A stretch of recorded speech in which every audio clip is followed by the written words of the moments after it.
inafanya mtu anakuwa jasiri. Chapa inafanya mtu anakuwa katili. Chapa inafanya madada nauza mwili. Chapa ni noma. Chapa inafanya uamka alfajiri. Chapa inafanya watu wanakujadili. Chapa inafanya bado unatunza siri. Chapa ni noma. Usicheze na chapa, usicheze na chapa, usicheze na chapa, usicheze na chapa. Yes.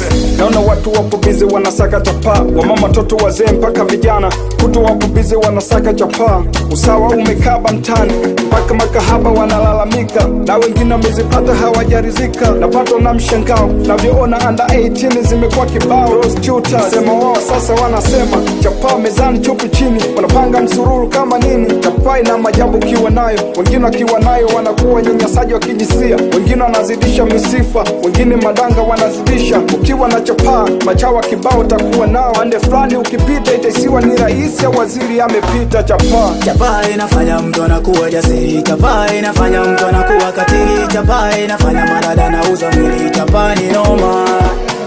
Chapa inafanya uamka alfajiri. Chapa inafanya watu wanakujadili. Chapa inafanya bado unatunza siri. Chapa ni noma. Usicheze na chapa, usicheze na chapa, usicheze na chapa, usicheze na chapa. Yo, mwenye chapa tuna shida ya kutongozana, hapa nakuja wenyewe na denda kupehana. Mwenye chapa hana shida kupanga foleni, iwe mashineni, dukani, kanisani, msiki, hata barabarani.